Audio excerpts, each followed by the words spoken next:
안녕하세요. 마인드맨 김영진입니다. 우리가 특히 한국인들은 지금 이제 계절이 깊은 가을에서 겨울로 들어가려고 그러는데, 우리 한국인들은 이때쯤 이제 된장찌개며 청국장이며 비교적 짠 음식을 먹고 있습니다. 잘 아시다시피 짠 음식에는 나트륨이 많이 들어있는데, 우리가 세계인이 권장하는 일일 권장량보다 훨씬 많은 나트륨을 섭취를 하고 있습니다. 이 나트륨이 많은 식품을 먹을 때는 그 나트륨을 중화시켜주는 작용을 하는 식품을 함께 먹어주는 것이 좋습니다. 인체를 움직이게 하는, 살아있게 만드는 5가지의 영양소가 있다 그러죠. 첫 번째가 바로 물입니다. 물은 우리 성인 기준으로 하루에 한 2.7리터 정도를 먹으라 그러죠. 우리 몸의 모든 영양소를 세포 곳곳에 배달을 하고 노폐물을 씻어주고 하는 그런 역할을 합니다. 우리가 어렸을 때는 우리 인체 내에 수분이 약 90% 정도에 해당되는데, 이제 늙어서 생명을 다할 때쯤이 되면 한 70 몇 프로 떨어집니다.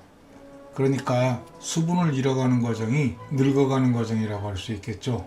이 수분 섭취도 상당히 중요합니다. 그러면 나머지 4대 영양소는 바로 에너지를 내는 탄수화물과 단백질, 그리고 비타민, 그리고 필수 미네랄입니다.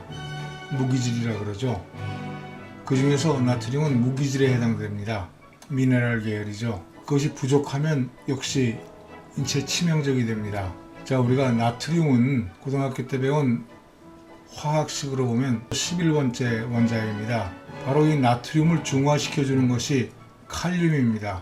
이 칼륨은 원자 번호가 19번, 원자 번호가 높아갈수록 원자 질량과 원자의 크기가 커집니다. 재미있는 것은 여기 이제 모형도인데요.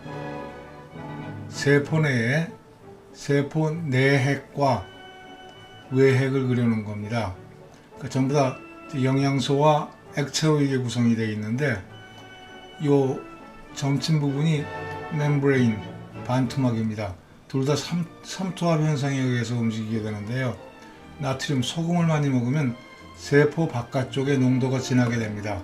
그렇게 되면 이것은 밸런스를 맞추기 위해서 이 세포 내부에 있는 영양소와 수분을 이쪽으로 끌고 가게 됩니다. 그래서 바로 세포 내부가 말라 비틀어지게 된다는 거죠. 그래서 인체의 순환이 잘 일어나지도 않고, 또 이제 칼슘이 바깥에 있습니다. 또 안쪽에 마그네슘이 있고요. 이 나트륨의 농도가 높아지면 인체에 좋지 않은 현상이 일어납니다. 여기 내부에 수분이 많이 빠져나가고 하기 때문에 순환이 제대로 일어나지 않고, 특히 이제 칼슘은 고혈압의 주범입니다. 이 안에 농도가 충분할 때, 충분히 칼륨을 섭취를 했을 때, 나트륨과 더불어 삼투압 현상을 일으킬 때 농도가 균형을 이루게 돼서 이 안에 있는 것을 뺏기지 않게 됩니다. 그런데 참 재미있는 것은 어떻게 이 투과막을 통해서 나트륨 더 작고 원자 질량이 작고 가벼운 나트륨은 바깥에 있고 더 무거운 칼륨이 안쪽으로 들어오게 됐느냐, 이게 참 궁금한 글이었습니다. 그래서 많은 과학자들이 이걸 연구를 했는데요. 결국 과학자 한 명이 2009년도에 이걸 밝혀서 노벨 생리화학상을 받았습니다.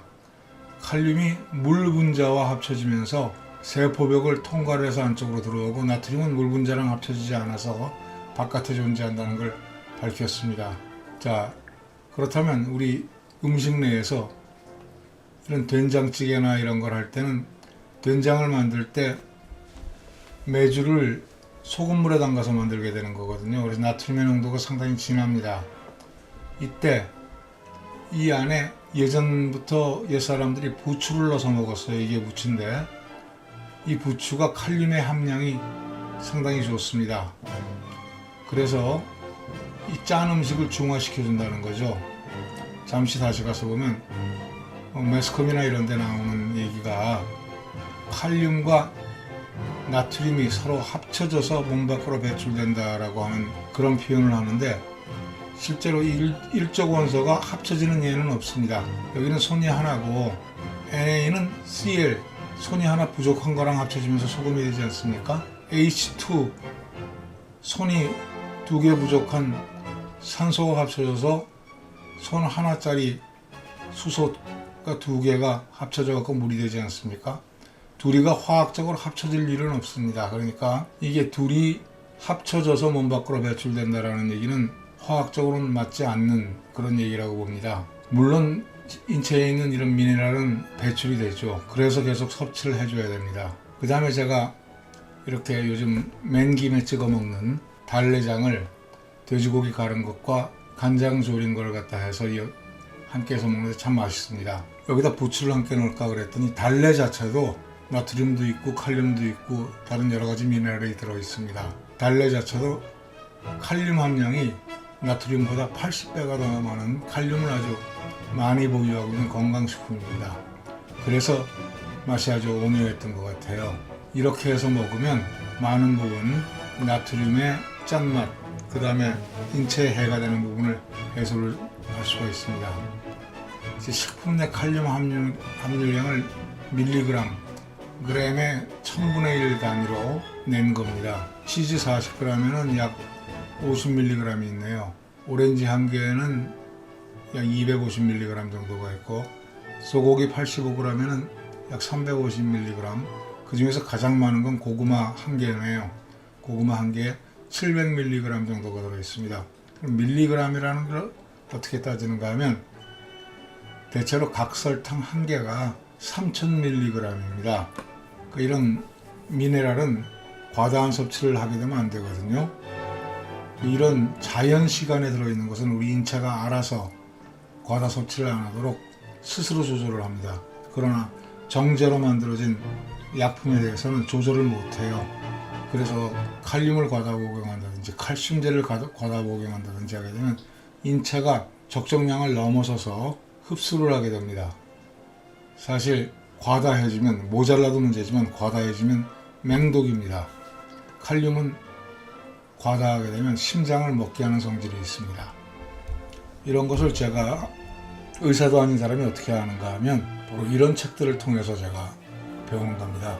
세계적인 명저 스몰린과 그로스베너의 뉴트리션, 영양이죠. 이 안에서 이제 쭉 성인 영양 권장량 이런 것들이 나옵니다. 또 유명한 얼민델 씨의 바이타민 바이블, 이것도 명저고 우리나라에도 잘 알려져 있죠. 이 안에 바로 이제 미네랄에 대한 얘기. 이분이 원래 약사로 수십 년간의 현장 경험을 통해서 연구했던 것을 세계적인 명저 바이타민 바이블이라는 걸로 바이타민과 미네랄에 대해서 세계에 경종을 울리는 하나의 명저를 냈습니다. 이런 책들을 통해서 제가 이런 지식을 흡수하게 되었습니다. 꽃밭들 우거에서 마인드맨 김영진입니다.